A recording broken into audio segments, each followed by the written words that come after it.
94,1 Salsabil FM, radionya orang Madura. Assalamualaikum warahmatullahi wabarakatuh. Selamat pagi sahabat Salsa dan selamat menunaikan ibadah puasa tahun 1447 Hijriah. Alhamdulillah pagi hari ini kita dipertemukan kembali dalam suasana yang penuh berkah. Dan tentunya Allah masih memberikan kekuatan dan kesehatan kita untuk menunaikan ibadah puasa sahabat Salsa. Dan kami ucapkan selamat datang di program Dialog Ramadan penuh makna, penuh berkah. Jika di Senin sebelumnya sahabat Salsa, di hari Senin lalu kita melakukan program ini Dialog Ramadan bersama Lembaga Dakwah Nahdlatul Ulama. Hari ini kita akan ngobrol seputar bulan suci Ramadan bersama Majelis Ulama Indonesia atau MUI Kabupaten Sampang. Hari ini tema kita adalah mengungkap rahasia mulia di balik bulan Ramadan atau di balik ibadah puasa maksud Romi ya sahabat Salsa. Tentu sahabat Salsa, bulan Ramadan adalah bulan yang penuh berkah, bulan yang penuh maghfirah, bulan di mana amal ibadah dilipat gandakan dan bulan yang amat istimewa. Kita akan kupas tuntas seperti apa awal mula ibadah puasa itu diwajibkan, kemudian apa saja rahasia-rahasia mulia, apa saja rahasia-rahasia yang menjadi keistimewaan bagi bulan suci Ramadan itu sendiri. Dan untuk mengupas tema kita hari ini, di studio kita di lantai 2 Jalan Jaksa Agung Suprapto nomor 123 Piang Sampang, kita telah kehadiran sosok ulama di Kabupaten Sampang. Beliau merupakan Kiai Haji Hamid Abdullah Abe atau akrab disapa dengan sebutan Agus Hamid Abdullah Abe. Selamat pagi Gus. Selamat pagi. Assalamualaikum warahmatullahi wabarakatuh. Waalaikumsalam warahmatullahi wabarakatuh. Apa kabar hari ini, Gus? Alhamdulillah sehat, baik-baik saja. Alhamdulillah. Alhamdulillah hari ini sahabat Salsa, biasanya Romi mengikuti pengajian panjenengan Gus di live ya, di live salah satu akun di pengajian gitu. Sering mengikuti pengajian beliau dan alhamdulillah hari ini Romi bisa ngaji langsung, bisa berdialog langsung seputar ibadah puasa sahabat Salsa. Apa kabar hari ini Gus? Alhamdulillah kita dalam keadaan fit tamamus siha wal afiyah insyaallah. Puasanya masih lancar Gus? Alhamdulillah. Alhamdulillah ya rabbil alamin. Luar biasa sekali sahabat Salsa, beliau bisa menyempatkan hadir untuk memberikan ilmu kepada kita semua karena Romi tahu aktivitas beliau terutama di malam hari sering mengisi pengajian, kemudian banyak tamu juga yang hadir untuk berjumpa dengan beliau sahabat Salsa. Dan perlu Romi sampaikan juga bahwa beliau Agus Hamid Abdullah Abe ini yang setiap tahunnya sahabat Salsa memberikan pengajian melalui program kita di kuliah subuh. Alhamdulillah untuk sahabat Salsa yang penasaran seperti apa sosok beliau, alhamdulillah hari ini bisa sahabat Salsa ketahui langsung melalui live TikTok kita ya, karena selain di frekuensi 94,1 FM kita juga siarkan pengajian ini melalui live TikTok kita di akun Salsabil FM. Baik Gus, sebelum kita masuk tema kita hari ini, boleh diperkenalkan terlebih dahulu seperti apa perjalanan pendidikan ajunan gitu. Sebelumnya mohon maaf, saya perkenalkan diri, nama saya sudah diperkenalkan oleh Mas Romi. Adapun latar pendidikan saya dari usia dini pendidikan saya ya mulai dari hanya lulusan murni berbasis pesantren dari MI, kemudian lulus MI saya langsung di pesantren Asrajiyah sekitar tahun 87, baru ya alhamdulillah saya bangga sekali, alhamdulillah saya bersyukur kepada Allah masa remaja saya dihabiskan di pesantren. Bayangkan dari tahun 87 saya masuk pesantren Asrajiyah, kemudian insyaallah bulan 6 ya, bulan Juni gitu lah. Saya ingat waktu itu pesta demokrasi pemilu 87, kemudian saya itu bulan Sya'ban pemilu itu, kemudian saya Syawalnya berangkat ke pesantren Asy-Syarochiyah. Kemudian saya ngajar di Asy-Syarochiyah kira-kira 13 tahun gitu loh. Masya Allah. 13 tahun. Dari tahun 2000 saya ngajar, baru 2013 saya keluar ya karena panggilan kawin. Seandainya agak ada panggilan itu ya mungkin saya masih di pondok. Itu tuh sangat nikmat sekali, alhamdulillah. Jadi ya totalnya ya mungkin kira-kira semuanya sama yang ngajarnya itu ya. Kalau di pesantren saja kan kita sama-sama udah tahu kan, bukan hanya ngajar sambil ngaji kan gitu loh. Yep. Di pesantren saja. Jadi kira-kira totalnya 25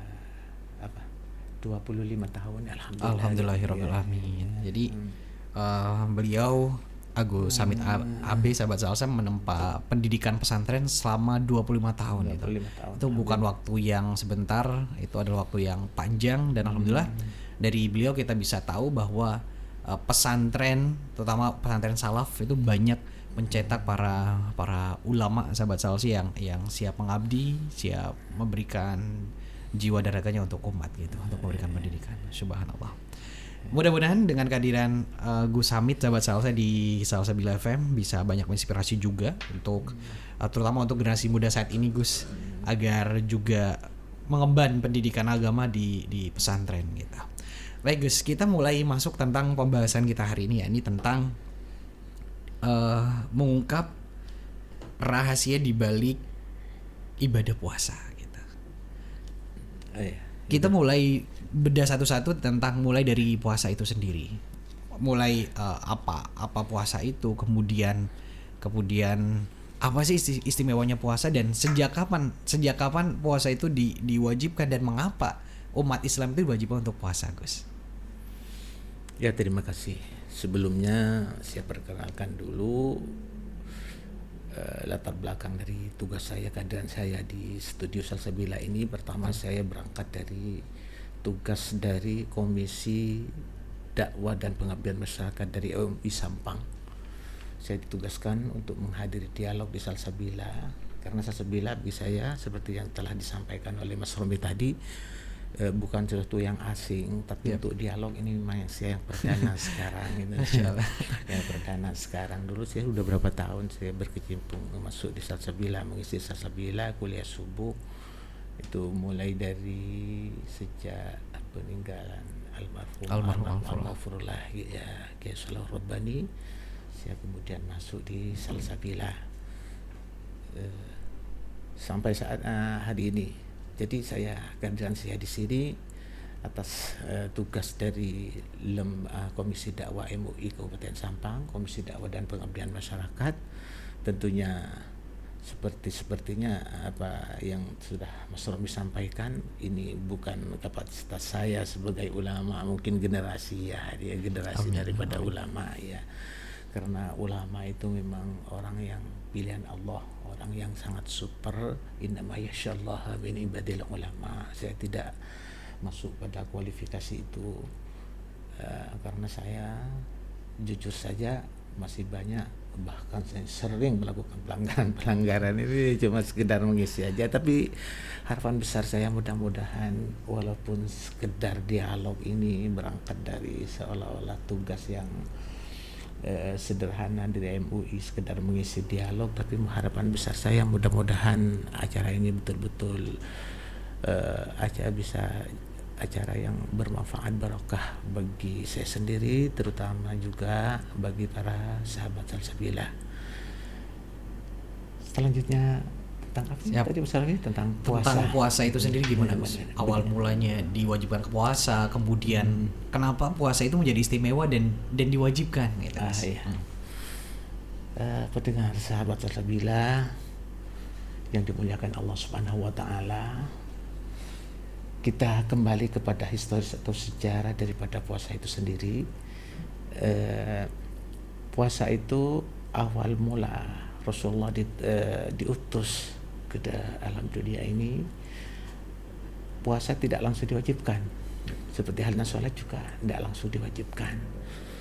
Baru setelah Rasulullah Isra Mi'raj baru ada kewajiban sholat. Kemudian artinya undang-undang syariat atau syariat itu sendiri tidak langsung secara total itu diwajibkan secara bersamaan, tidak. Termasuk juga puasa. Puasa itu setelah Rasulullah hijrah baru diwajibkan. Tahun kedua hijrah atau tahun 24 Masehi. 24 Masehi itu, atau tahun kedua dari hijrahnya Rasulullah ke Madinah baru diwajibkan berita puasa itu sendiri.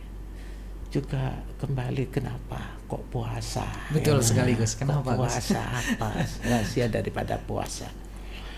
Puasa itu kita berusaha, mari kita kaitkan dengan beberapa hadis Rasulullah Sallallahu Alaihi Wasallam. Pertama, ada hadis begini: Inna syaitana la yajri ala ibni Adam majrad dam fadayiku majariha bil ju', gitu. Setan itu menggoda dan mempengaruhi anak Adam itu, manusia khususnya yang manusia itu melalui aliran darah, melalui aliran darah.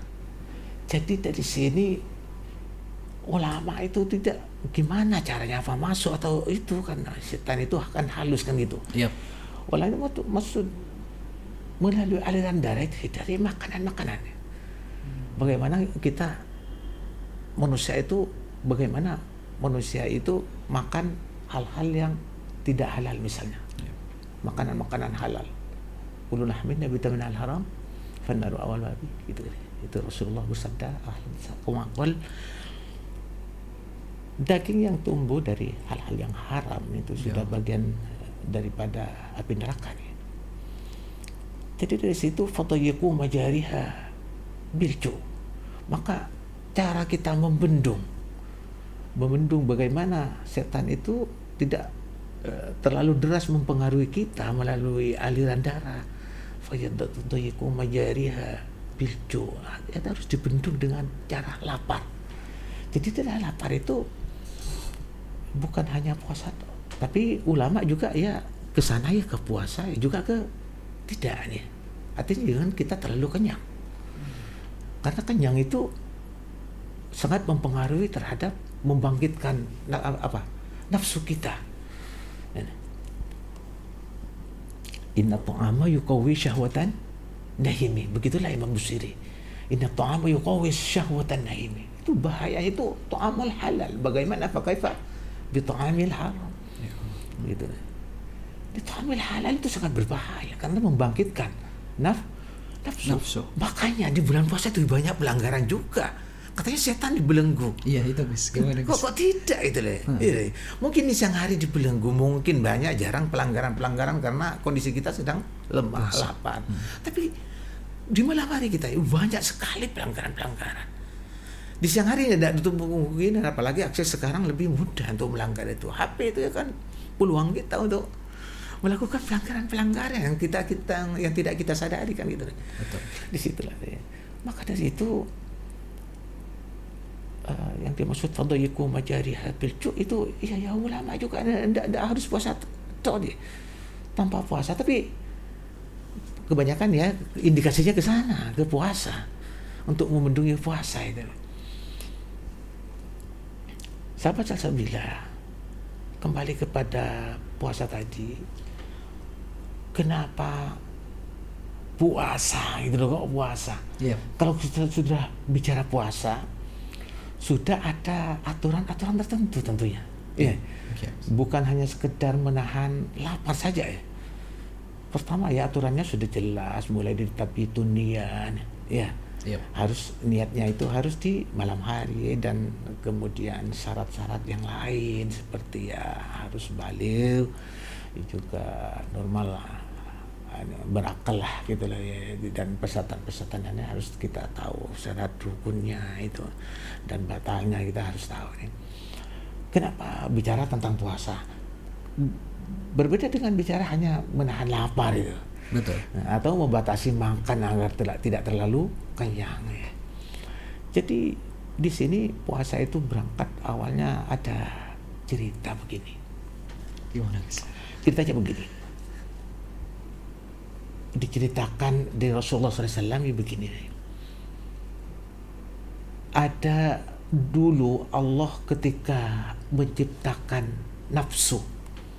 Allah ketika menciptakan nafsu, Allah kemudian nafsu itu ditahan, dipenjara di dalam neraka.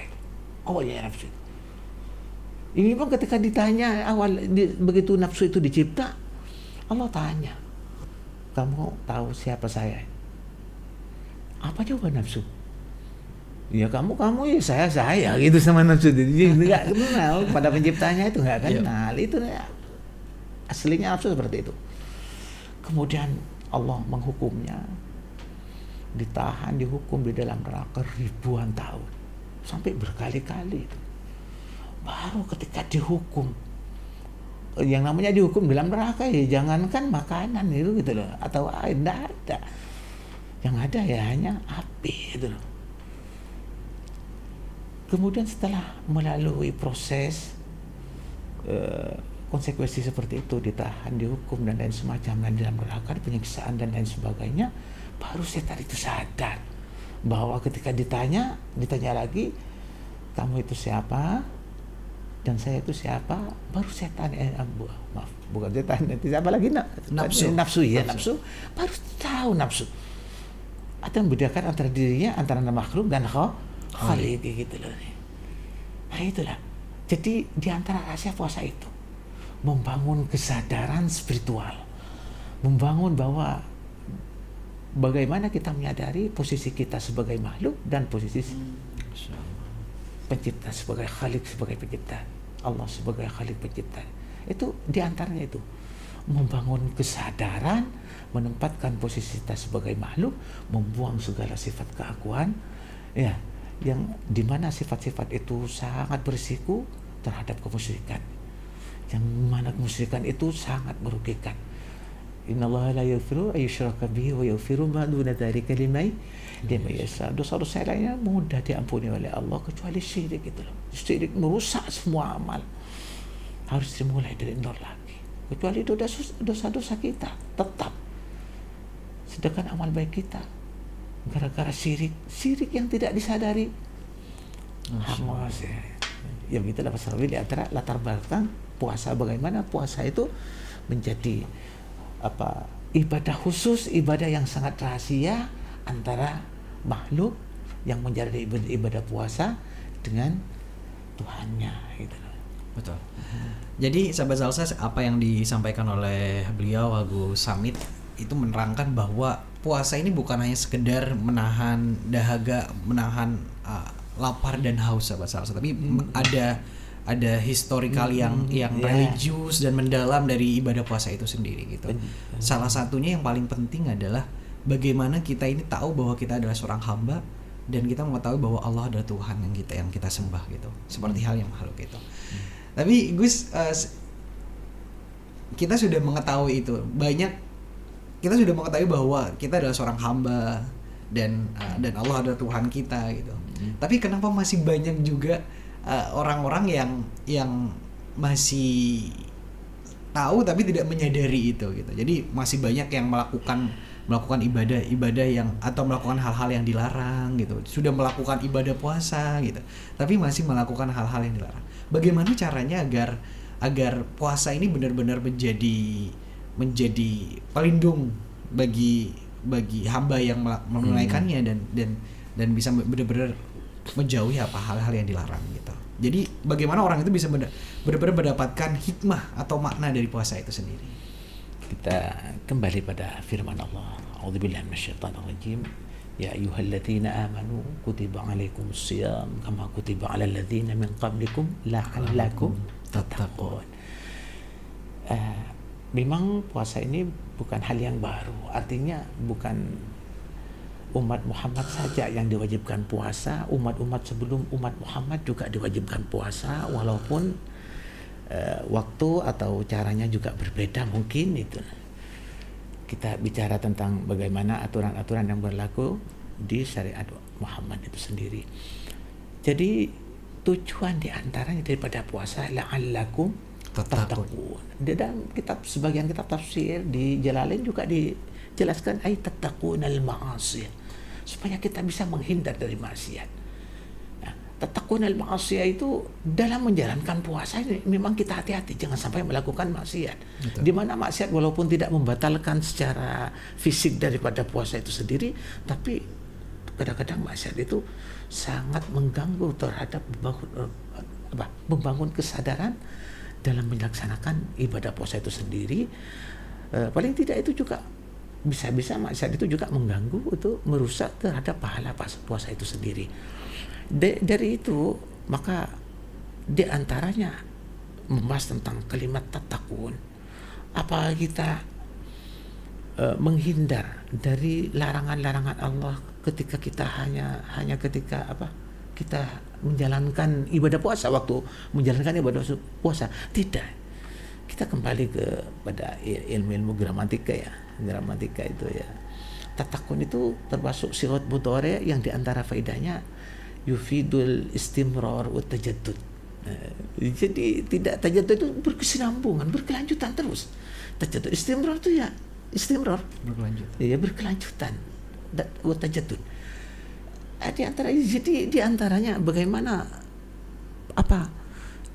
seseorang itu puasanya betul-betul makbul, diterima oleh Allah, ya kita lihat saja setelah puasa nanti bulan puasa perilaku kita itu seperti apa?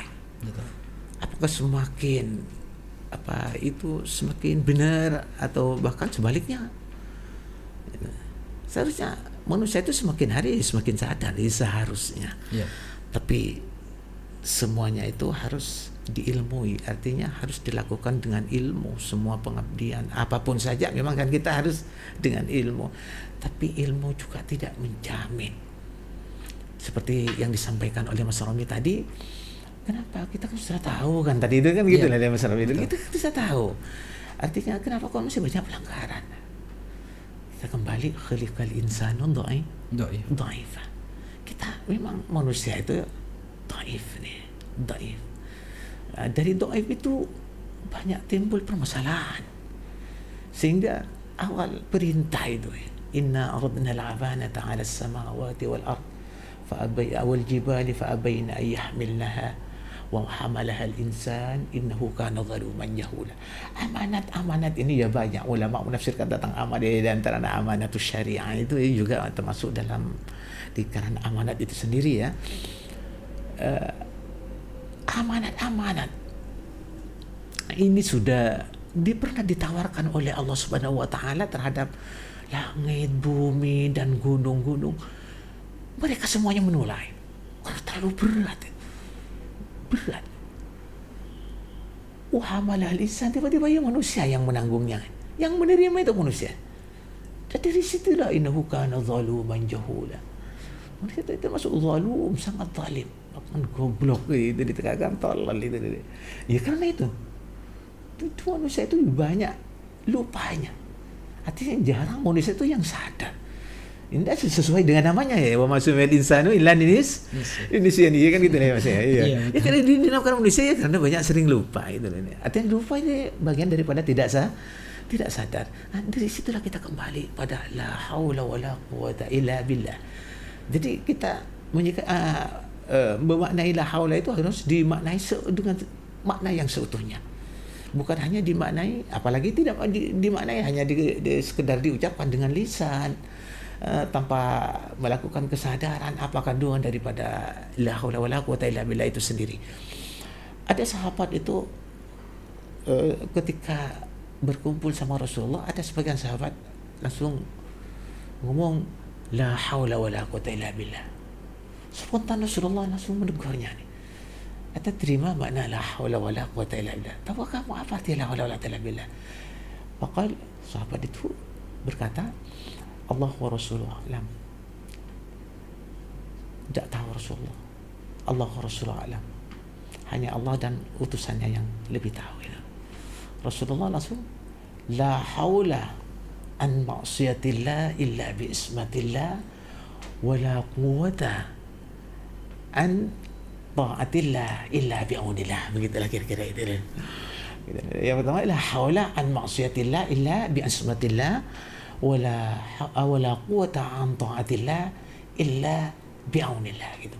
Kita sebenarnya tidak ada kemampuan, kekuatan untuk menghindar dari larangan Allah kecuali ada perlindungan. Illa bi'asmatillah, ada perlindungan dari Allah. Kemudian wala quwata juga selanjutnya tidak ada kekuatan untuk melakukan ketaatan, penghambaan kepada Allah, apalagi kehambaan secara total, kecuali dengan pertolongan dari Allah. Nah dari situlah kalau kita sadar sesadar-sadarnya mulai dari awal, dari kalimat pertama la haula, ketika kita menyadari, kita tidak hanya menyadari bahwa kekuatan menghindar dari maksiat adalah murni karena perlindungan dari Allah, kita bukan hanya menyadari dikembalikan kepada diri kita, bahkan kita ketika melihat orang lain melakukan maksiat, kita ini tidak berdaya. Artinya kata orang Madura itu tak kecak nih. Tak kecak, artinya tetap dikembalikan kepada Allah. Walaupun di sisi lain ada man ra'a minkum munkaran ya falyughayyirhu bi yadihi fa lam yastati' fa bi lisanihi fa lam yastati' fa bi qalbi, itu ya kemudian itu orang-orang khusus itu. Fa bi yadihi orang yang punya pengaruh dan kuasaan. Fa bi lisanihi ya orang yang bakat, kalau bukan bidangnya jangan. Tidak semua orang yang punya ilmu. Pertama fa bi lisanihi ya orang yang punya ilmu. Kemudian tidak secara mutlak orang punya ilmu itu langsung bisa amar ma'ruf nahi munkar. Yang pertama yang orang yang bakat. Kalau tidak bakat, wa mazaduhum illa nufura, bahkan istikbara. Bukan hasil yang didapat itu, bahkan kerugian besar, tambah parah gitu. Ya orang yang nggak tahu situasi kondisi, walaupun punya ilmu dia, cara memberikan nasihat. Kadang-kadang banyak di muka umum kita marah-marah gitu. Jadi ada teorinya juga. Jadi di sisi lain ketika kita menyikapi kesadaran daripada la haula saja, bagaimana ketika diri kita melakukan pelanggaran yang disadari, ini kita harus sadar bahwa kita tidak punya kekuatan apa-apa. Bukan hanya sadar, tapi bertindak melakukan sesuatu, yaitu istighfar dengan melakukan penyesalan sesuai dengan standar istighfar yang dianjurkan oleh Rasulullah SAW. Kemudian ya, ketika kita masuk pada wala quwata, dan dalam pengabdian kita ternyata juga tidak punya kekuatan sendiri, itu murni pertolongan dari Allah, murni taufik mauna dari Allah Subhanahu wa taala. Jadi dari kesadaran itu, hikmah yang bisa kita petik adalah kita terhindar dari sifat pengakuan. Dari sifat pengakuan ya. Kalau dalam ilmu agama disebut ujub, mengaku bahwa diri kita udah baik, bahwa kita alhamdulillah. Tidak ada alhamdulillahnya dia. Saya bisa tarawih, saya bisa puasa itu. Alhamdulillah, tidak ada alhamdulillahnya. Alhamdulillah saya bisa melakukan puasa sehari penuh. Alhamdulillah saya bisa tadarus. Alhamdulillah saya bisa tarawih. Nah itu bukan hanya di lisan. Alhamdulillahnya itu bahwa sadar bahwa Allah yang memberikan kekuatan, kita bisa menjalankan ibadah puasa, kemudian juga kita bisa melakukan ibadah-ibadah lain, termasuk memperbanyak sedekah gitu dah. Gitu kira-kira Mas Robi. Bagaimana membangun kesadaran dalam melakukan ibadah puasa itu harus ya dengan ilmu dulu, dengan ilmu. Tanpa ilmu ya kita ya memang ada, tapi ya jarang lah. Kembali pada mayuridillahu bi khairan yufaqihu fiddin, orang yang dikehendaki baik oleh Allah, orang itu diberi pemahaman oleh Allah dalam ilmu agama, walaupun tanpa dalil ya, tanpa dalil yang nggak ngaji atau kalau ngaji ya mungkin lupa dia. Jadi diberi kesadaran itu ya, yufaqihu fiddin, itu diberi kesadaran. Artinya walaupun tanpa alasan dilindungi oleh Allah, bagaimana orang itu tidak terjerumus kepada pekerjaan-pekerjaan atau amal-amal yang menjadi masalah nanti di hadapan Allah Subhanahu wa taala ya. Dan bahkan melakukan amalan-amalan atau pekerjaan-pekerjaan yang sekiranya mendapat ridha Allah Subhanahu wa taala. Ini diantaranya rahasia di balik ibadah puasa itu sendiri, gitulah Mas. Masya Allah. Ini 2 pertanyaan saja sahabat saya, kita udah dapat 2 rahasia. Yang pertama, bagaimana kita mengenal diri kita bahwa kita adalah seorang hamba, kemudian kita mengenal Tuhan kita.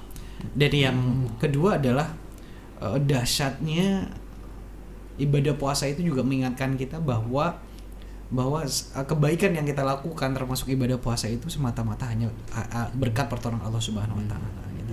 Gus, menarik sekali tentang la haula wala quwata illa billah. Apakah la haula wala quwata illa billah ini juga bisa menjadi zikir yang bisa diistiqomahkan oleh sahabat salsa agar menjadi pribadi yang selalu berserah dan terutama di ibadah puasanya gitu. Ya, terima kasih Mas Rami. Begini ya, kita tidak masuk kepada zikir itu sebuah wirid lah ya. Kita identik zikir ya wirid ya, itu juga penting karena wirid itu kata Ibnu Athaillah hakullah memang wirid itu haknya Allah, artinya haknya Allah yang harus dipenuhi oleh kita ya, Allah fadzakir fadkurullaha bukratan wa wasabbihu bukratan wa asila. Di antaranya ya Allah hak ditasbih ya. Ya zikir disebut. Jadi kita bahas dulu tentang pengertian zikir itu sendirian. Boleh. Zikir apakah zikir itu la ilaha illallah? Ya tidak. Gitu loh. Ada zikir luatan itu ya sebutan atau ingatan itu zikir. Ingat, nyebut itu kan zikir secara bahasa. Kemudian zikir itu adalah mengingat sesuatu yang biasanya yang memang dicintai gitu loh. Yang dicintai. Kalau ingat jelek-jelek itu ya bukan gitu loh. Jadi zikir itu bukan hanya sekedar sebutan. Jadi ada maratibuz zikri. Maratibuz zikri itu sama halnya juga ya maratibus shaum. Ada tingkatan-tingkatan puasa, juga ada tingkatan-tingkatan zikir. Ada tingkatan zikir itu hanya lisan ya. Jadi ya memang ada pahalanya juga, tapi cuma pahalanya ya amatiran, ringan sekali ya, kalau kita.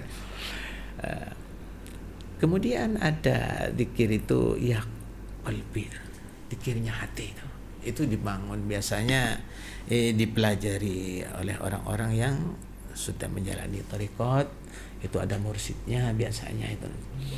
Jadi zikir termasuk zikir seperti yang Quran, inna fi khalqis samawati wal ardi ikhtilafil laili la ayatin li ulil albab alladziina yadhkuruna ikhtilafil laili wan nahari la ayatin li ulil albab alladziina yadhkuruna Allaha qiyaman wa qu'udan wa 'ala junubihim. Subhanallah. Oh ya tafakkaruna fi khalqis samawati wal ardi. Ini semuanya sudah lengkap. Iya man. Wa qu'udan. Berdiri, duduk, tidur, wala wa yatafakkaruna. Jadi tidak hanya buah daripada zikir itu yang melahirkan tafakkur. Tafakkur terhadap Rabbana khalqis sama, terhadap ciptaan ini. Sampai-sampai melahirkan Rabbana, puncak kesadaran ma khalaqta hadza batila. Puncak kesadarannya, puncak daripada hasil pemikiran itu sendiri, ma khalaqta hadza batila. Itu sudah puncak daripada kesadaran. Sehingga kita dalam tafakkaru fi khalqillah wa la tatafakkaru fi dzatihi. Itu tafakkur memang full. Tafakkaru fi khalqillah, bahwa Allah menciptakan sesuatu itu tidak cuma-cuma. Wa khalaqnakum abatan, bahwa afasibtum annama khalaqnakum abatan, apakah Anda kira saya ciptakan Anda itu, kamu manusia itu abatan, hanya bermain-main, sekedar iseng dan lain sebagainya. Wa annakum ilaina la turja'un, dan kamu mengira bahwa kamu tidak akan dikembalikan kepada saya. Ini peringatan dari Allah Subhanahu wa taala. Jadi kembali kepada pertanyaan tadi, Mas Rami, mohon maaf, bahwa la haula itu dijadikan wirid ya, tapi bukan hanya dijadikan wirid lisan. La haula itu sering setiap pertemuan hampir saya itu membahas tentang la haula, karena la haula itu juga isinya adalah tauhid, penyerahan diri kepada Allah, membuang sifat keakuan ala kulli hal. Bukan hanya di saat kita melakukan ibadah saja, ala kulli hal, itu yang sangat berisiko. Ini tauhid. Karena ketika kita lepas dari la haula, taruhannya iman kita. tawanya iman kita. Maka dari situlah saya sangat mendukung ya mari kita perbanyak baca la haula. Kalau dari guru kita dulu menganjurkan tiap hari atau kalau nggak sempat siang hari malam hari 100 kali itu banyak la haula wala quwata illa billah. La haula sampai ditulis di halaman ya. Maksudnya atau sedih subhanallah alhamdulillah wala ilaha illallah Allahu akbar wala haula wala quwata illa billah. Itu saking sayangnya guru kepada kita sampai itu tulisan itu diabadikan. Nah itu kita harus, kalau kita termasuk pada orang yang sadar itu bukan hanya sekedar pajangan, sekedar pajangan bukan. Itu harus kita sadari, mulai dari penataannya, dari susunan kalimatnya, itu mengandung punya makna tersendiri gitu loh, daripada pemahaman la haula wala quwata illa billah. Ya mungkin itu Mas Romi pengertian daripada la haula wala quwata illa billah untuk kita membangun kesadaran bagaimana ibadahnya orang dewasa itu ibadahnya orang yang sadar.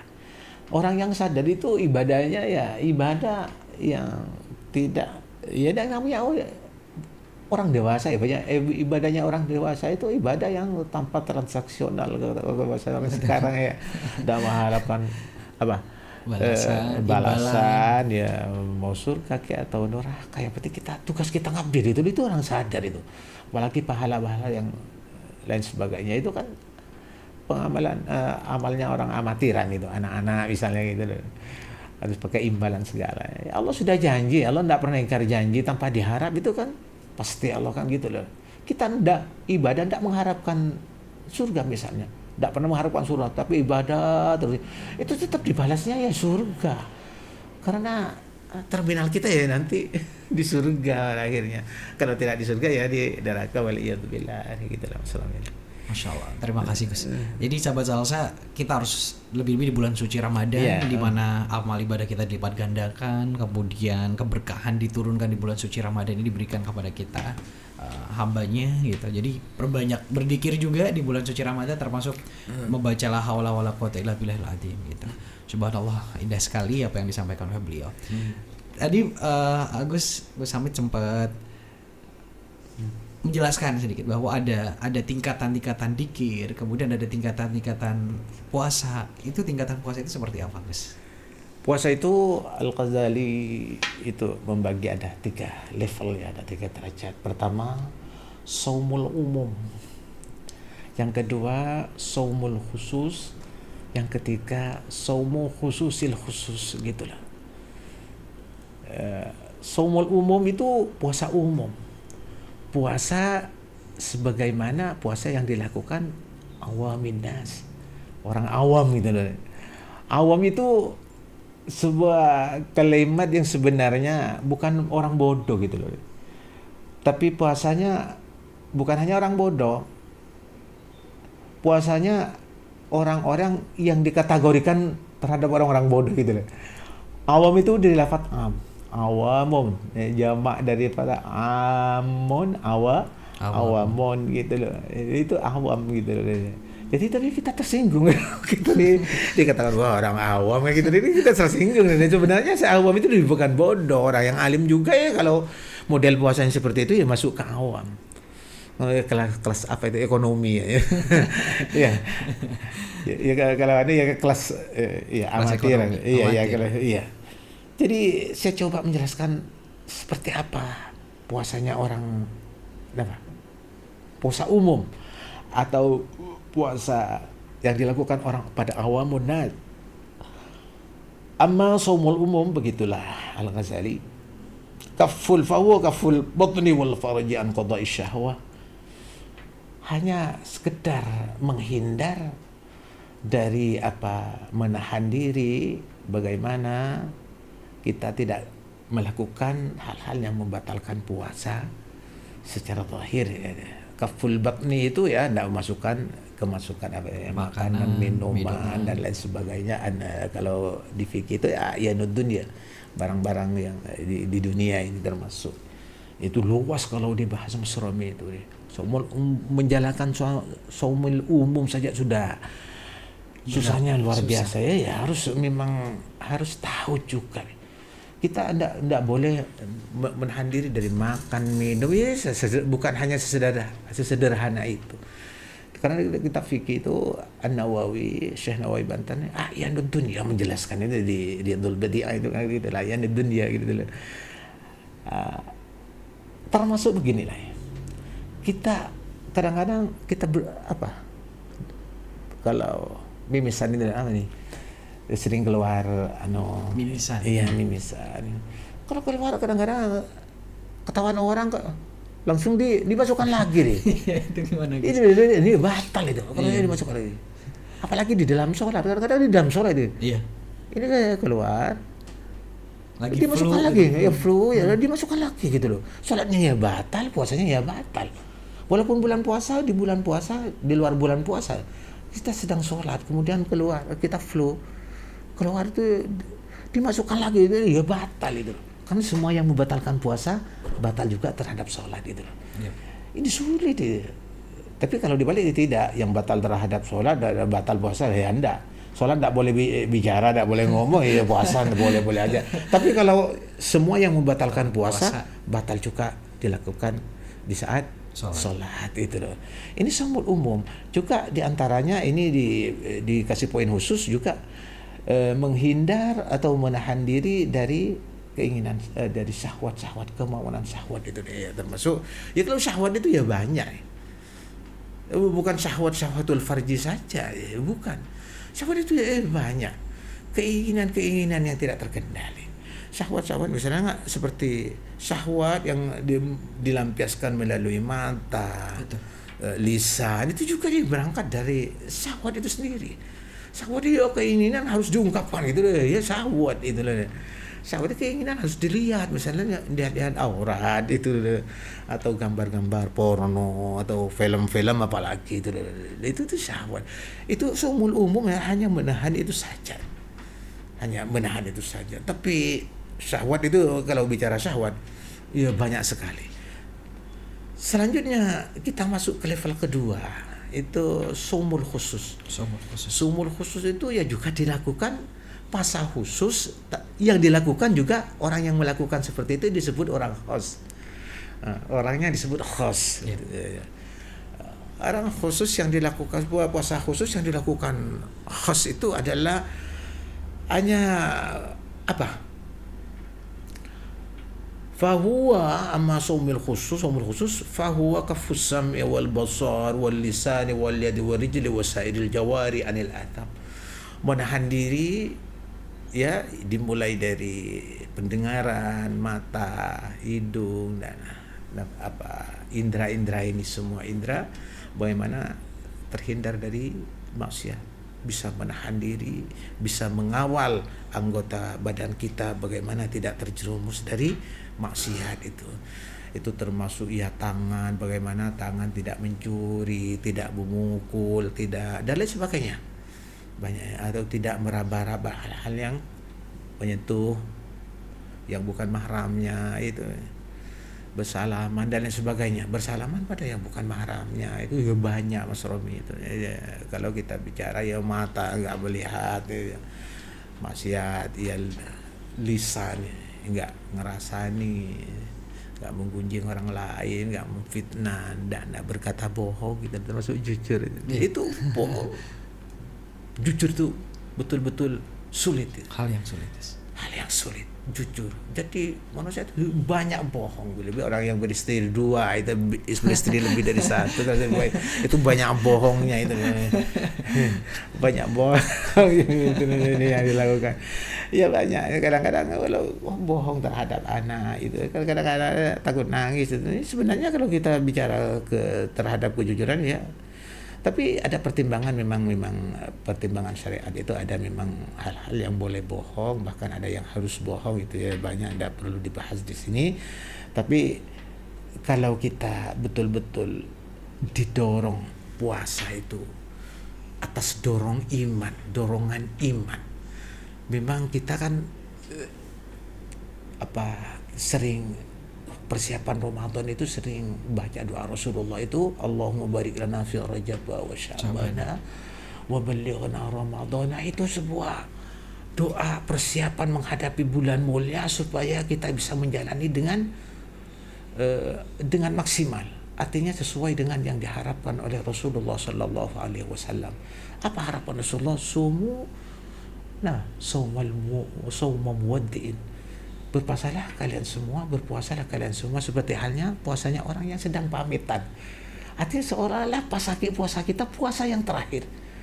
Seolah tidak puasa lagi. Artinya kembali wa mali akhiratika ka'annaka tamutu ghadan. Seolah-olah puasa terakhir ini. Takut dah hidup lagi, takut kita khawatir termasuk puasa yang terakhir yang tidak bisa melakukan puasa lagi karena sampai pada ajal.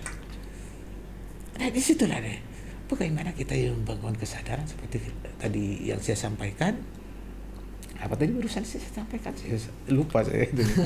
Tentang puasanya orang khos. Iya, tentang puasanya orang khos. Jadi membangun kesadaran atas dorongan iman. Jadi sehingga dari doa itu baru dikabulkan oleh Allah, dipersiapkan dari bulan Rajab, Sya'ban, bagaimana mempersiapkan diri di bulan Rajab, banyak melakukan puasa, amalan-amalan khusus, ulama sangat peduli, ada amalan-amalan khusus di bulan Ramadan, di bulan Rajab, di bulan Sya'ban juga. Itu tujuannya untuk mempersiapkan diri bagaimana kita melakukan puasa betul-betul dengan dorongan iman. Iman yang sempurna. Iman yang sempurna itu betul-betul puasanya lillahi wahda. Betul-betul karena Allah. Betul-betul dalam menyambut puasa itu disambut dengan gembira, dengan senang hati, bukan dengan penuh beban kan gitu. Ya. Sehingga Rasulullah bersabda, "Man shama Ramadan imanan wa ihtisaban ghufira lahu ma taqaddama min dhanbihi." Al-hadits kan orang itu ya yang puasanya itu imanan, didorong keimanan, bukan hanya ikut-ikutan karena lingkungan semua berpuasa di keluarga puasa, nggak enak kalau nggak puasa, malu, lebih-lebih kita dibelain toko atau ustadz dan sebagainya, padahal puasanya amburadul kan ya, amburadul ya, emosinya tambah tinggi itu ya. Dalam melakukan ibadah di saat menjalankan bulan puasa, termasuk seolah-olah puasanya jadi pengganggu dari ibadah itu sendiri. Misalnya sholatnya nggak khusyuk gara-gara lapar. Nah itu kan puasa seperti apa? Seperti itu kan puasa yang tidak didorong dengan iman. Puasa yang didorong dengan iman selalu sadar bahwa kita sedang membangun hubungan, membangun keindahan hubungan terhadap Allah Subhanahu wa Ta'ala melalui puasa. Karena puasa itu sendiri termasuk sifat Allah. Sifat Allah di antara nama Allah ya puasa itu sendiri. Sifat Allah puasa, masa Allah makan, minum kan itu. Nah, itu sedang orang yang berpuasa sedang melakukan apa? Sifat-sifat atau pekerjaan-pekerjaan yang dilakukan oleh Allah Subhanahu wa Ta'ala. Maka dari itu tidak heran kalau ada hadis as-saumuli wa najzibi. Sehingga saking sakralnya ibadah puasa itu mereka tidak tahu, tidak ikut-ikutan mengurusi puasa. Itu murni urusan dengan Allah Subhanahu wa Ta'ala. Sehingga nantinya amal puasanya orang yang betul-betul memenuhi standar itu, di akhirat nanti ada munadin itu, ada panggilan, aina alladziina ajruhum 'ala Allah. Mana orang-orang yang pahalanya langsung diurus Allah. Fa'aqbala as-sha'imun, fa'aqbala al-'afun 'anil nas, wa aqbala as-sabirun. Kemudian orang-orang yang berpuasa itu langsung menghadap bila ghairi hisab. Ya Allah. Ghairi hisab. Jadi namanya kok bisa begitu deh, ya? Laisa kamitslihi syai'un. Artinya af'alullah laisa kamitslihi syai'un. Jadi termasuk yang saya bahas tadi, kembali kepada pembahasan man shama ramadhana imanan, atas dorongan iman. Dorongan iman itu bukan hanya percaya lisan, karena iman itu ya bukan hanya iqrarun bil lisan wa tasdiqun bil jinan, gitu loh, bil jinan ya bil qalbi. Bukan hanya ikrar saja. Ikrar ya bisa diungkapkan dengan lisan, walaupun lisan termasuk terjemahanul qalbi itu, juru terjemah daripada hati. tapi harus tasdiqun bil jinan, harus memang tasdik dalam hati itu. Tasdik artinya percaya penuh. Artinya hati itu betul-betul sadar bagaimana apa kandungan hikmah di balik ibadah puasa itu sendiri. Kemudian wahtisaban. Wahtisaban itu ya buah daripada iman. Tasdiqun bil jinan tadi ada lagi-lagi harus diilmui juga. Ada bahwa orang puasa begini, orang puasa begini, naumus shaim, itu tasdiqun terhadap kandungan fadilah dan hikmah-hikmah yang terkandung di balik ibadah puasa sendiri, atau di balik bulan Ramadan itu sendirinya, namanya itu ihtisab. Jadi orang yang demikian itu ghufira lahu ma taqaddama min dzambi wa ma ta'akhkhar, dia dosa-dosanya yang sudah lalu diampuni. Nah, kalau orang yang tidak demikian, dia dikecam Rasulullah, raghima am furujudin adraka Ramadan falam yughfar lah. Celaka orang-orang yang sudah istilah bahasa muda itu japok, menangi bulan Ramadan, kemudian falam yughfar lah, dosa-dosanya tidak diampuni. Ya Allah. Diketahui dari apa? Ya pekerjaannya, sepak terjangnya masih gitu-gitu aja, tidak ada perubahan, tidak ada, padahal umurnya sudah tua, artinya sudah lanjut usia, paling tidak 40 atau lebih dari 40. Karena usia-usia 40 ini usia-usia yang menentukan untuk mengukur bagaimana orang itu termasuk orang yang selamat, tanda-tanda orang selamat atau tidak. Man balagha, Rasulullah bersabda, man balagha arba'ina wa lam yakun khairuhu akbaru min syarrihi wa lam yakun khairu aktsaru min syarrihi falyujahhis nafsahu li jahannam. Orang yang sudah nyampe umur 40 tahun tapi kebaikannya tidak lebih banyak daripada keburukannya, falyujahhis nafsahu li jahannam, maka bersiap-siaplah dirinya untuk masuk neraka jahannam. Begitulah Rasulullah bersabda. Jadi umur 40 lagi-lagi itu harus ditopang dengan ibadah puasa. Bagaimana kita selalu dari pengamalan atau melakukan ibadah puasa, kita semakin dewasa dalam pengabdian kita kepada Allah Subhanahu wa taala, sehingga kita bisa menjadi manusia seutuhnya. Artinya manusia seutuhnya manusia yang memang betul-betul diciptakan untuk menghamba kepada Allah secara seutuhnya, disebut manusia sejati, atau dengan kata lain insanul kamil. Itu pengabdian yang dilakukan secara zahiran wa batinan. Begitulah Mas Rami. Kembali terus kemudian ada puasa yang khususil khusus yang dilakukan oleh khawasul khas gitu loh. Khawasul khas itu itu puasa tingkat tinggi. Puasa yang memang betul-betul dilakukan orang-orang yang dipilih oleh Allah. Khawasul khas itu orang-orang yang sudah punya tingkatan. Kalau guru-guru kita bahas, biasanya saya pernah mengikuti beliau itu mengisi kuliah kultum menjelang berbuka itu, beliau pernah membahas tentang ahwal dan maqamat gitu. Nah itu tuh ahwal dan maqamat itu orang yang sudah punya kedudukan wali. Maqamat itu sudah, ahwal itu ya pemberian dari Allah yang langsung datang kepada hati, anwarul ilahiyah wal ulumul ladunniyah wasirrul rabbaniyah, itu namanya ahwal itu. Kemudian nanti buah daripada ahwal itu lahirlah sebuah maqamat. Kita itu maqam di maqam orang seperti itu di mana? Apa di abdal, apa di autad, apa ada gitu loh. Apa dia itu sudah melahirkan maqamat, apa di mulamatiyah itu. Ya, mungkin Mas Rahmi itu kira-kira makom apa itu? Makomnya Marawali. Sahabat Al-Safila, ya inilah yang mungkin kita sekedar mengulas tentang apa tadi rahasia di balik ibadah puasa itu sendiri. Waktunya udah sampai berapa? Betul. Ya. Waktunya tinggal sedikit. Ya, mungkin silakan lanjut Mas Rami. Oh, belum dibahas ya. Jadi puasa yang terakhir itu tingkatan yang ketiga adalah fasaumul qalbi. Amma saumu khususil khusus fasaumul qalbi anil himamid daniyah. Daniyah itu dari kata dani'ah. Ada dani'atun, ada misalnya ada kabilah itu yang enggan menyebutkan iya, hamzah diganti iya dan niyah gitu dia. Malian diganti malian gitu ada nih. Jadi makanya malia ada dari malian gitu makanya nabiyu dari nabiun dari nabiun karena pembawa berita sahibun naba itu pembawa berita dari nabiun asalnya nabiu gitu. Fasaumul qalbi al-himam ad-daniyah wal afkar ad-dunyawiyah wa kaffuhu amma siwallahi bil kulliyah gitulah. Jadi Al-Ghazali menjelaskan puasa yang level tinggi itu saum khususil khusus yang dilakukan khawasul khas itu adalah saum itu makna al-imsak ya secara lugatan ya. Imsak. Jadi lugatan dengan istilahan itu ada kedekatan, ada alaqah, ada kedekatan.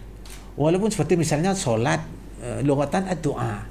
Ya, istilahannya aqwalun muftatahatun bitakbir, aqwalun wa af'alun muftatahatun bitakbir wa muftatahatun bitaslim. Bitaslim itu loh salat. Tapi ternyata masih ada alaqah, masih ada hubungan atau kesinkronan antara lugatan dan istilahan.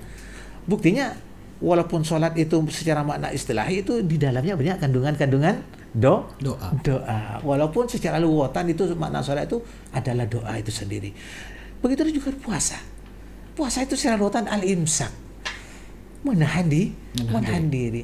Kemudian secara istilah imsakun an muftirin misalnya ya, menahan diri dari hal-hal yang membatalkan puasa itu sekitar. Jadi fasaumul qalbi, hati itu bisa menahan diri. Puasanya hati. Artinya hati puasa menahan diri dari apa? Anil himamid daniyah, dari keinginan, kemauan yang daniyah, yang rendah, yang hina itu loh. Seperti apa? Ya enggak tahu, contohnya luas. Tolabul jah itu. Ya, tolabul riasa seperti ya, tolabul jah itu kita siapa yang enggak ingin kedudukan ya? Iya, betul. Kedudukan itu bukan hanya itu riasa, ingin kepemimpinan, ingin jadi bupati, kelebun, ERT pun jadi apel kadang-kadang direbut-rebut itu misalnya bukan salah itu loh. Bukan salah, tapi ini kan orang-orang pilihan Allah, bukan. Tidak bahas dosa ini. Bukan urusan dosa.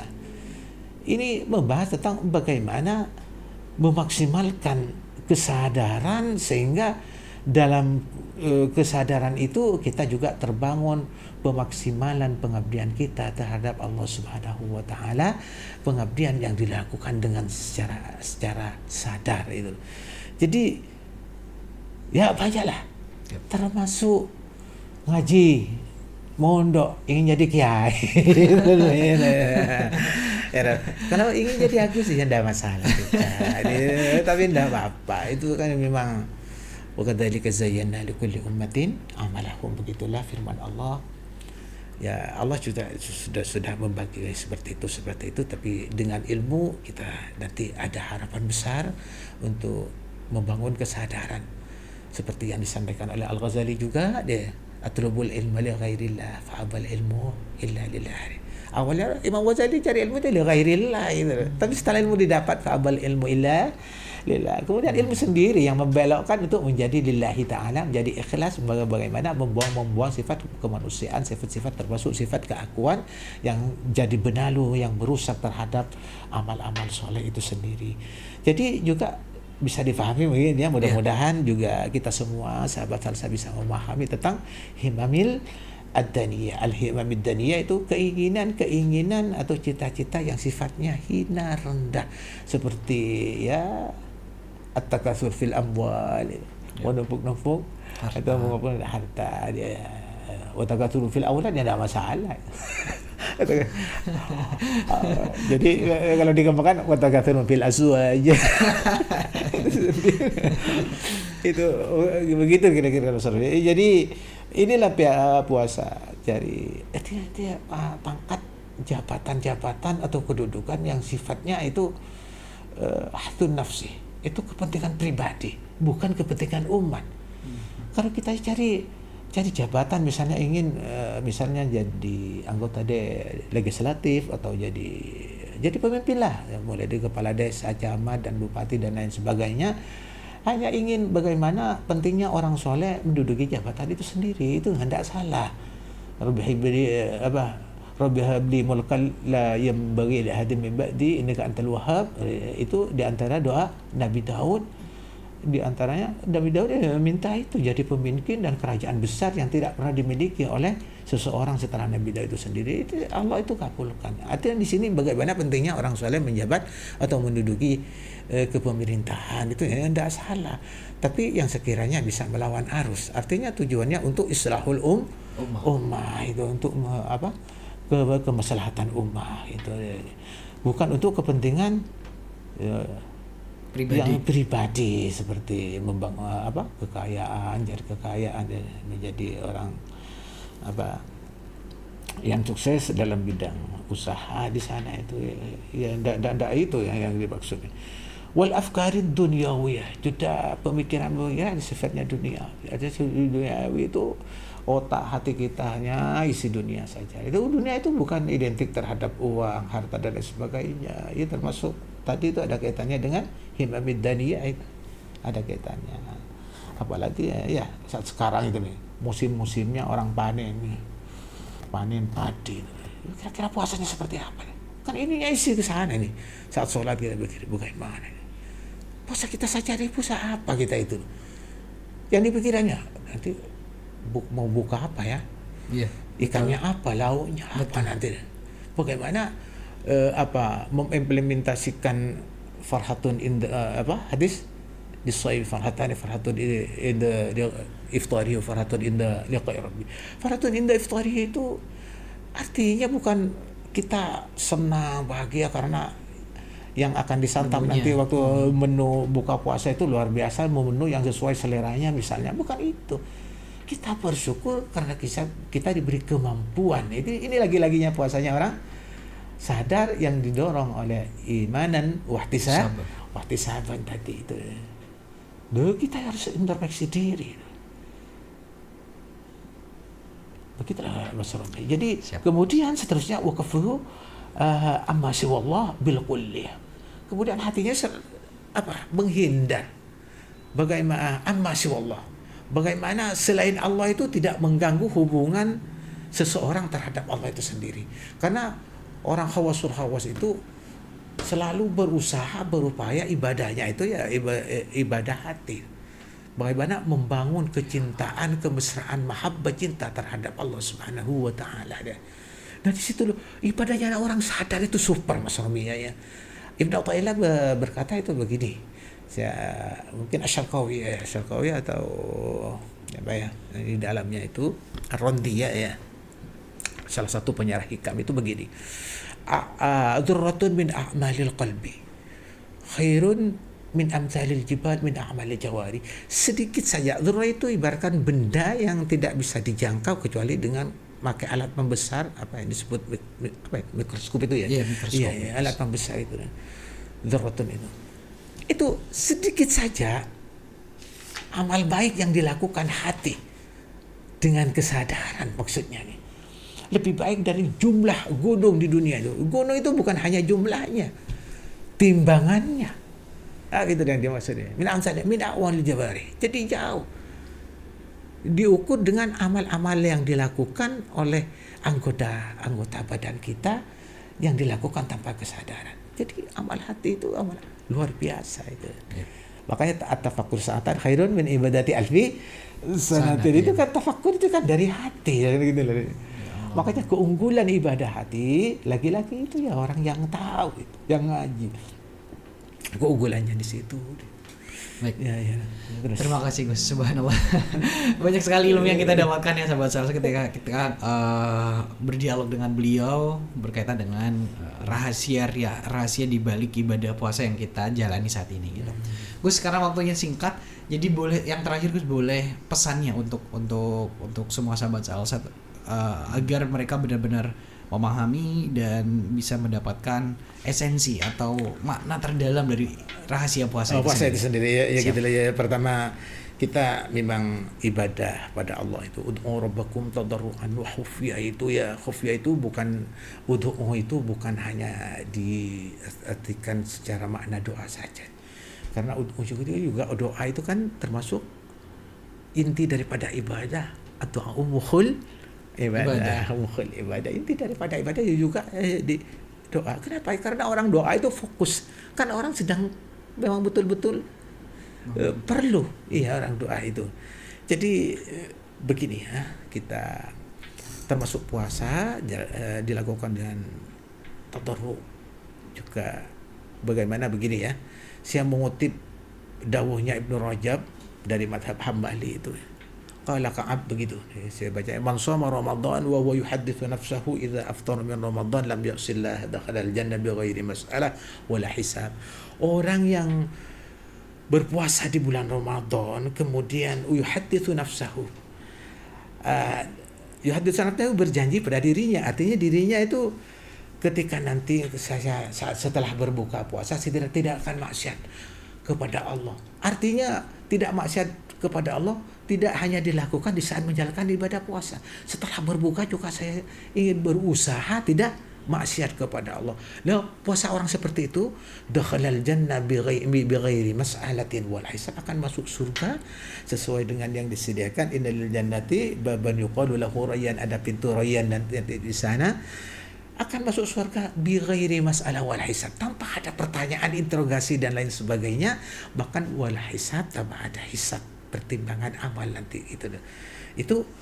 Jadi kita bagaimana harus hati-hati dalam menjalankan puasa. Tidak ada planning khusus. Nanti saya setelah buka saya harus sudah ada schedule-nya ya. Ada saya ke sana, agendanya saya ke sana, harus ke sana, saya ikut daul itu. Maaf bukan saya memaksiatkan daul ya, tapi risikonya sangat banyak di sana. Ada nanti di sana ikhtilatur rijal manisa, bercampurnya antara orang laki-laki dengan nanti ada pulang-pulang maksiat di sana. Kemudian selanjutnya man shoma Ramadan wa yuhadditsu nafsahu idza aftara asa rabbahu fasiyamu alaihi mardud. Sekarang sebaliknya, misalnya kita setelah melakukan ibadah puasa seharian penuh, kemudian punya rencana nanti ingin melakukan maksiat, fasiyamuhu mardud. Tapi ini berbeda. Tadi memakai yang pertama, isi bahas dari gramatika ya. Lam ya'sillah yang pertama, sekarang asarabahu. Jadi betul-betul dilakukan ini, bukan hanya planning. Kenapa saya berani ya? Saya punya dasar juga. Dasarnya man hamma bis hasanatin falam ya'malha falahu hasanah. Orang yang mempunyai rencana melakukan mempunyai keinginan melakukan kebaikan tapi tidak sempat melakukan, itu sudah pahala, dapat pahala satu. Wa man hamma bisayyi'atin falam fa'amilaha wa lam ya'malha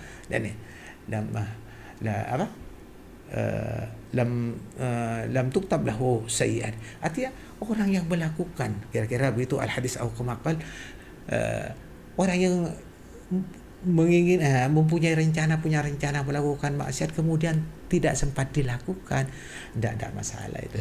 Tidak dicatat, berbeda dengan kebaikan. Itu min rahmati ta'ala, di antara rahmatnya Allah Ta'ala kepada makhluknya. Terus ini fa'asarabahu fasiyamu mardudun, orang yang melakukan puasa kemudian di malam hari melanggar itu, direncanakan atau tidak, fasiyamuhu mardudun itu. Puasanya tidak makbul, ditolak itu, tidak diterima oleh Allah Subhanahu wa Ta'ala. Jadi pelanggaran seperti yang merusak pahala puasa itu bukan hanya dilakukan di siang hari, malah hari tidak boleh gitu loh, seperti ngerasani itu dan lain sebagainya itu. Inilah di antara nanti pesan saya nanti ada dua ini di antaranya ya, orang yang harus hati-hati. Ibnu Hajar, diceritakan dari Ibnu Hajar, inna tamanniya zawali Ramadan minal kabair. Orang yang selalu berharap Ramadan itu kapannya selesainya gitu loh. Kok enggak selesai, kok lama banget gitu loh. Minal kabair, termasuk dosa besar. Mudah-mudahan dijauhkan ya Gus. Iya. Tapi yang dimaksud di sini ulama Wala'allahu kama qala al-amir idza kana bughdan lil ibadah. Merasa bosan, merasa beban, merasa jenuh gitu loh. Merasa bosan terhadap puasa itu sendiri. Nah, itu mungkin ini sebagian ulama. Artinya tidak mutlak kapan ya selesainya, kok nggak selesai lama banget gitu loh. Lah itu ulama itu termasuk minal kabair. Bahkan warubbama yakhsha minhul kufru wal iyadu billah. Bahkan itu bisa menyebabkan kekafiran. Wal iyadu billah. Karena Allah sudah menyiapkan sebegitu besarnya bulan puasa dari banyak fadilah dan keutamaan, justru kita tolak kan gitu loh. Yep. Jadi diantaranya ini kaitannya dengan bagaimana menghormati bulan suci ini, ulama Syekh Nawawi itu mengutip Ibnu Hajar Al-Asqalani ini Nasaihul Ibad itu, pahala yang dilipat gandakan di bulan-bulan mulia seperti halnya di bulan Ramadan diantaranya itu bukan hanya amal baik yang dilipat gandakan, amal jelek juga dilipat gandakan. Kenapa? Dianggap hadkan dihormati Ramadan karena termasuk tidak menghormati bulan Ramadan ini. Wa mimma yakhalifu ta'zima syairillah qaulul awam Ramadan marid. Termasuk berlawanan bertentangan dengan syiar-syiar Allah itu adalah perkataan yang biasa keluar dari orang-orang awam. Lagi-lagi pembahasan awam tadi dari am ini. Nanti Ramadan marid. Ramadan marid itu, Ramadan dianggap bulan yang penuh beban terhadap kita. Terhadap menyebabkan kesulitan, seolah-olah disalahkan bulan Ramadan ini. Mengganggu terhadap aktivitas kita. Ini namanya termasuk hal-hal yang tidak baik yang harus dihindari. Karena bagaimana kita harus betul-betul menghormati bulan Ramadan, dan bukan dihormati itu dengan melakukan ibadah puasa dan menghindari pelanggaran-pelanggaran di bulan yang mulia ini. Karena nanti begini, Rasulullah ada kecaman ini, terakhir pesan dari Rasulullah begini, yu'ta yaumal qiyamati bi'abdin wal malaikah yu'ta yaumal qiyamati bi'abdin wal malaikatu yadribunahu. Nanti di hari kiamat ada seorang hamba dipukul, disiksa oleh malaikat, dipukulin. Fayata'alaku, maka mendatangi Rasulullah SAW, madol gitu ya, mengadu kepada Rasulullah SAW. Rasulullah berkata, fayaqulu ma dhanbuhu, apa dosanya ini? Fayaquluna, para malaikat itu menjawab, adraka syahra Ramadan fa asallaha ta'ala fi. Ini menangi bulan Ramadan, di bulan Ramadan ini melakukan maksiat, bukan hanya tidak puasa, banyak melakukan pelanggaran. Atau misalnya orang yang berpuasa tapi banyak melakukan pelanggaran.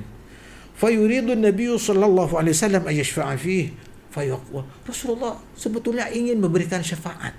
Kenapa? Rasulullah secara memang kodratnya wa ma arsalaka illa rahmatan lil alamin. Dia memberikan syafaat, Rasulullah maunya memberikan syafaat. Tapi Rasulullah ditegur, fayuqalu, ada teguran, ya Muhammad, inna khasmahu Ramadan. Ini masalahnya dengan bulan Ramadan. Ini masalahnya. Masalahnya bulan Ramadan, jangan sembarangan kamu. Jangan asal-asalan beri syafaat gitu deh. Fayaqulu Nabi menjawab, ana bariun mimman khasmuhu Ramadan. Saya lepas tidak tanggung jawab saya bagi orang-orang yang bermasalah dengan bulan Ramadan. Ya gitulah masalahnya, kira-kira ya gitulah ya. Mungkin yang bisa saya sampaikan, mungkin ada tambahan, silakan kalau memang masih ada sisa waktu. Alhamdulillah saya bisa punya kesempatan oleh Allah Subhanahu wa taala bisa menyebarkan sedikit ilmu melalui dialog pada hari ini. Mudah-mudahan apa yang saya sampaikan bersama Mas Romi betul-betul menjadi ilmu manfaat dan barokah, khususnya bagi kita, bagi saya sendiri dan secara umum bagi kita semua para pendengar Salsabila. Baik, terima kasih Gus untuk ilmunya. Mudah-mudahan dijadikan ilmu yang barokah, ilmu yang bermanfaat, terutama sahabat Salsa untuk pesan yang terakhir. Mudah-mudahan kita dijauhkan dari orang-orang yang